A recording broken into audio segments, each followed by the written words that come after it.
And I'm Stan Shaw.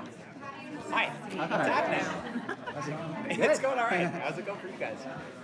Great. All right, good. Because you're here. I love that. It's so authoritative. That's amazing. So, okay, there's not much known about this show. Yeah.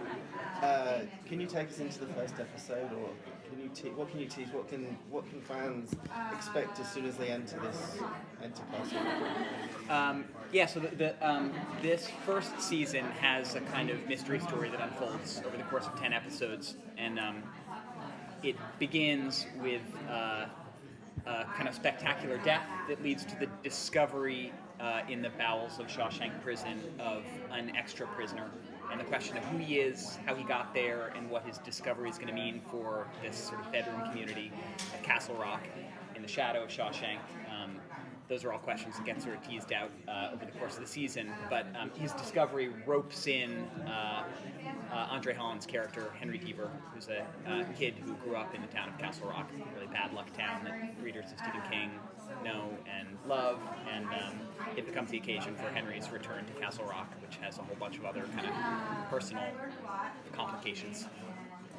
Can you talk a little bit about what type of scary it will be? Is it creepy, like jump out scares, that sort of thing?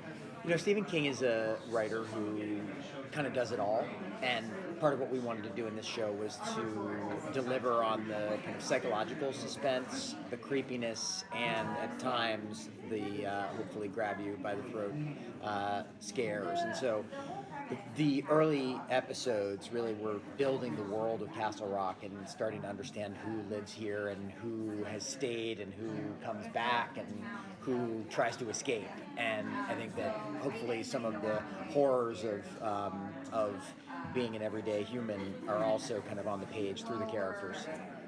How involved was Stephen King in, or was he at all?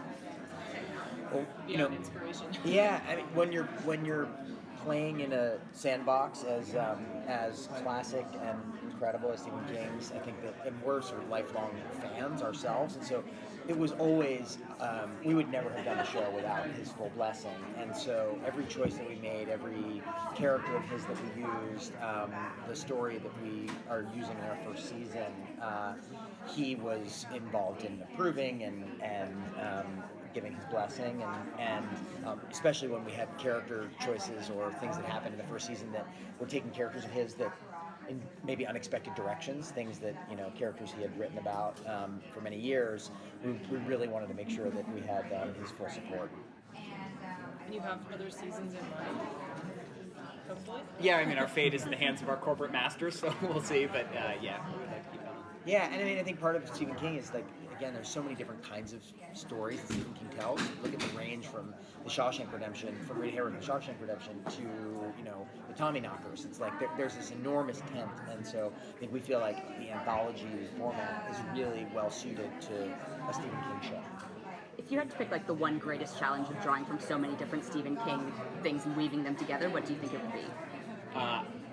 For us, it was like restraint, because it's sort of like being at like an all-you-can-eat like buffet dinner on a cruise ship. Like it's very easy to like wind up puking over the side of the boat. Just really sorry, but so we had to be selective about where we were drawing characters and where we were drawing on themes and ideas from the books, and so. There are a lot of Easter eggs and kind of cross-references and footnotes and sidelong winks and, at every level in this first season. But we tried, by and large, to kind of be true to the sort of subgenre that we were emulating in a way. Like we are great fans of the kind of like crime and punishment novels, of Shawshank's a novella, but of Shawshank and Green Mile, and a lot of the stories that deal with death row and the sort of real-world kind of monster of incarceration, and so that was sort of the sort of subgenre that we were playing with over the course of this first season. So for the most part, the references we chose felt kind of organic to that story. So the properties you're drawing from are kind of older, and obviously the entertainment landscape is changing a lot within the last couple of years. So what kind of conversations took place about how to bring the show into 2018? It's a great question. I think part of what we were always intent on doing from the beginning was not telling a kind of white picket fence, old school, where you find Derry at the beginning or where you find Castle Rock at the beginning when you're first introduced in the novels, but that in fact we wanted to look at what does a town like that look like now, and so all of the choices that we made, from sort of a town that had basically been thinned out in its population to closed down storefronts, to the mill that had closed down, and now basically, the main business of the town is incarceration. And so that's how sort of you get to Shawshank and understand that there's this real relationship between the prison and the town. I think for us, that was a really big part of kind of thinking about what does a small town in America look like today, and sort of taking those aspects that King has mined so well in small town life and sort of bringing them into 2018. Yeah, I think it's also it's very easy to because so many of us came to those books when we were, teenagers, or when we were at a very tender age. They're sort of shot through with this contact high of nostalgia, or at least they're for me. And so I associate him with the heyday of some of the great classic books of the 80s and early 90s. But he was always a really contemporary writer at the time, and so part of what was fun and interesting about the challenge of making the show was to try to tell a contemporary Stephen King story. Try to imagine what Shawshank might look like in 2018, what it would look like to tell a story about the privatization of a prison and what the sort of economic pressures on a prison are once a big corporation swallows it up. And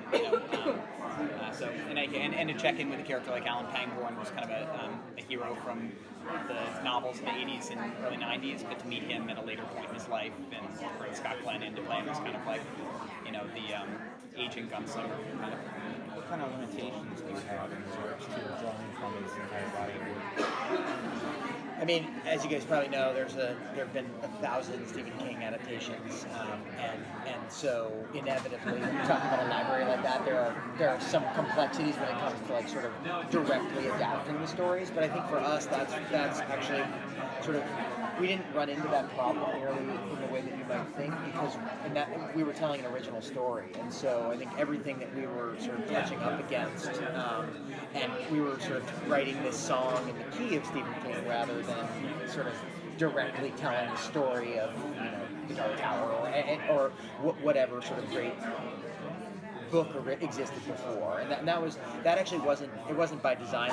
We don't have we actually have a huge amount of the library because we're doing the show with Warner Brothers, but it actually was more that we wanted to tell an original story set in the King universe, and so those two sort of complemented each other. How much of a supernatural element will there be to the show? Is that an underlying? What can you tease? I guess I'll put it this way. The premise, at least in the first hour or so, is pretty wild and outlandish, but not overtly paranormal. You know what I mean? And then the story gets progressively weirder and more disturbing as it goes. I guess I'd say, one thing that we love about Stephen King is that often you sort of embark on the journey and you think that you're reading one kind of a story, and by the time you arrive at the end, you have lost all of your bearings and you're off in some completely bizarro alternate place you would have anticipated. And that was sort of that was a goal for us in making the season. You guys, I'm so sorry. Thank you so much. Thank you. Thank you. Thank you.